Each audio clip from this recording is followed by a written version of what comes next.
Today's creative world is film.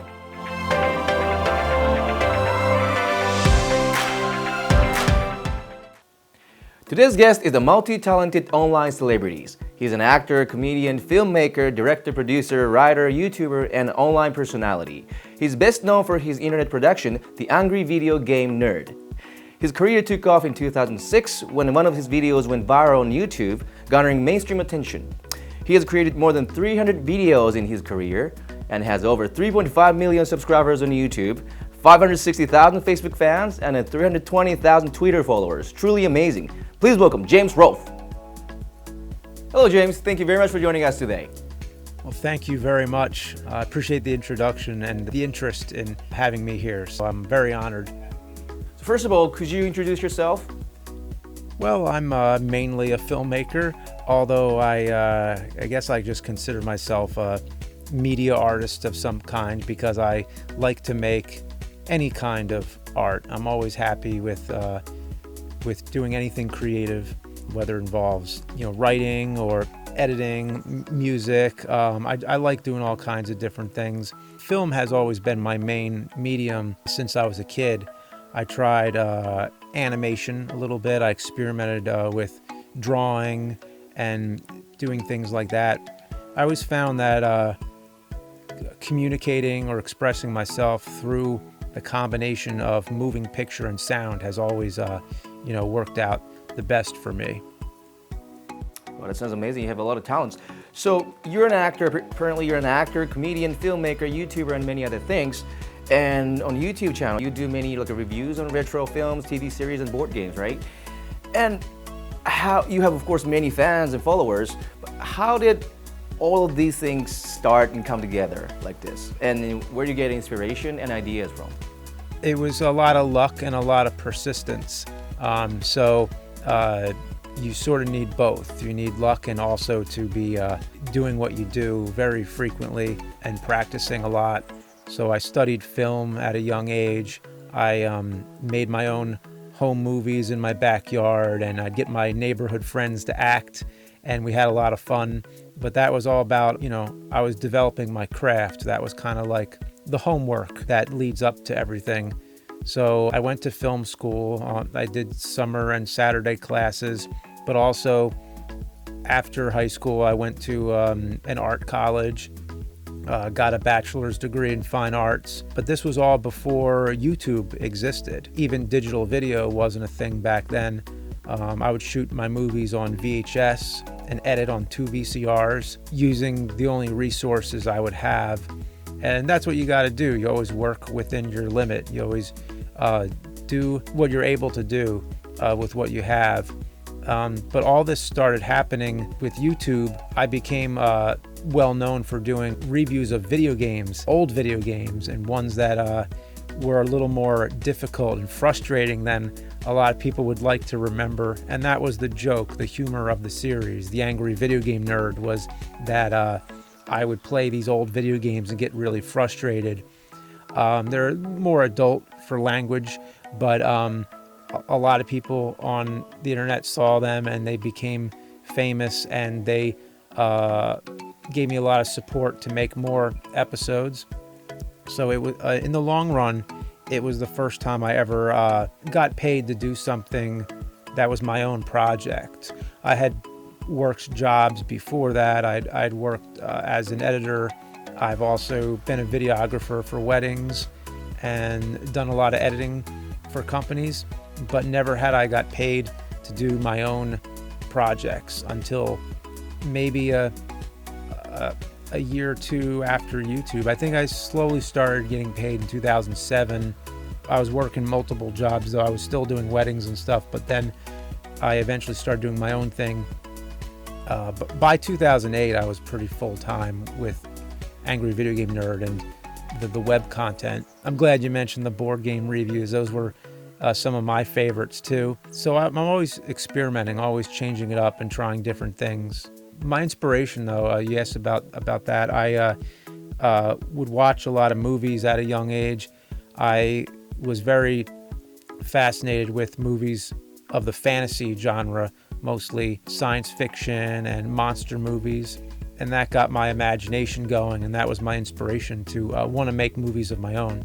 That's awesome. So now we actually know your background, and also, was there any particular hardship you've been through, like in the past, before becoming this successful? And then what was the breakthrough moments of your career, and how did you actually seize the opportunity?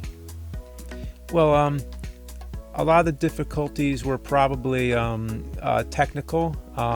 Before digital video, it was very hard to make a movie, and probably a lot harder before video. The generations before us, it was probably a lot harder when everything was on film. With any movie making, it can be difficult. Just the common, putting together a project with so many moving parts. And on a movie, there's so many different things that could go wrong. But the production that I credit as my breakthrough would definitely be The Angry Video Game Nerd, and that opened the doors for making videos on the web. So I've been mostly doing web content. I found that I'm really happy doing that because it's instant. You get people get to see it right away. As soon as you release it, you can release it whenever you want. It's a lot different than going through the whole process of putting a movie out there, getting distribution and all that. The Angry Video Game Nerd's definitely been the one that has made me able to do this consistent. And we've also heard that you're a Godzilla fan as well. So when did you actually become interested in Godzilla, and how Godzilla influenced you, especially for your career? Oh, I first became interested in Godzilla when I was pretty young. I would say, I was maybe 10, 11, or 12. And around that time, I was watching a lot of different things I didn't hear about normally, but I would find them. I would find it in a book or something. I'd read about Godzilla and then want to see the movies. And I'd go to 3 different video stores trying to find some Godzilla movies. They were harder to find back then. And I remember the first one I saw was Monster Zero, and I loved it, and I wanted to see more, and I kept watching more monster movies, and especially the Godzilla films at that time. They definitely influenced me. I just loved the idea of different imaginary monsters. I used to have a lot of nightmares as a kid when I was really young about monsters in the closet and all that type of stuff, the common childhood nightmares. And when I watched monsters in the movies, that made all the monsters in my mind less scary. Now monsters were fun. So is there any a current or future activity that you're working on right now that you can share with us? Well, I'm still doing the Angry Video Game Nerd, so that's the bread and butter of my operation. Angry Video Game Nerd is of the highest importance to me because that's my paying job. That's how I support my children. So it's very important that I keep doing that as a steady job, but I make it fun. I make it a really fun job. So I keep doing that as it's a creative outlet as well. I get to do lots of fun things in the nerd episodes that I wouldn't really get to do otherwise. We would do some fun special effects in the episodes. We did an episode on Godzilla once. It's always a lot of fun. I once made a whole feature film on the Angry Video Game Nerd. It was a big science fiction, action, adventure, comedy film. It took a lot of different genres and put them in one. It was a stressful project, but in the end, I'm so happy with how it turned out.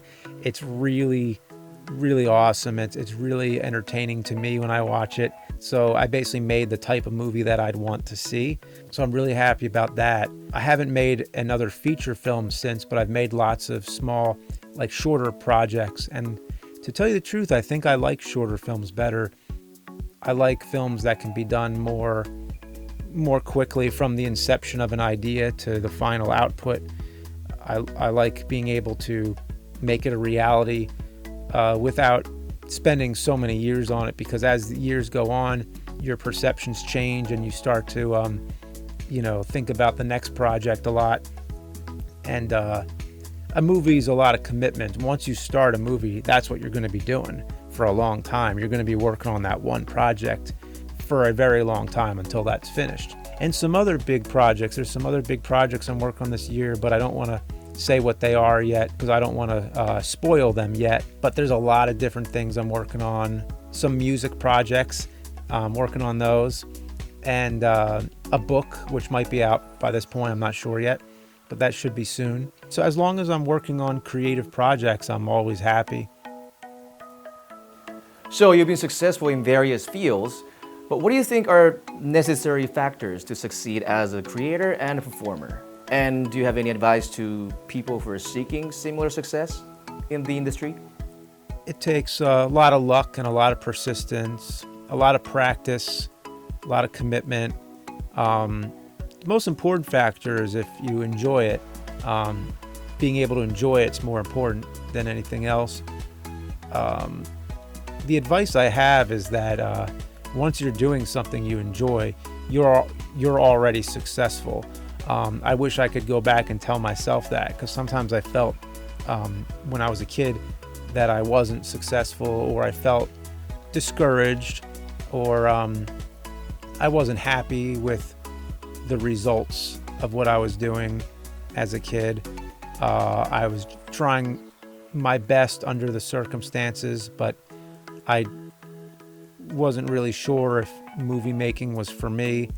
I just kept doing what I wanted, and I just, was having a lot of fun doing it. And looking back, I'd say I was already successful, because once you're doing it, you're already there. That's what I would say. So the last question, the title of the show is Creative World. What does the word creative mean to you? Self. I think creative is a state of unique mind. It's really your own self, expressing yourself. What you're going to bring into the world with your creative endeavors is something that is uniquely you. So you're giving to the world something that is you. So you might as well do something that you feel is true to yourself, and you feel this is an expression, this shows who you are, this is something that you enjoy, it's something you like. And as long as you're doing something that you like, I see nothing wrong with that whatsoever. So do what you enjoy, and the best of luck. Well, thank you very much for the encouraging message. And then we'd like to see you again soon, your work in the future. And today's guest was James Rolfe, a multi-talented online celebrity. Thank you very much, James. It was such a pleasure to have you on our show. This episode will be available on YouTube this coming Saturday. For details, please check out our Facebook page. Next, more exciting materials to show you all.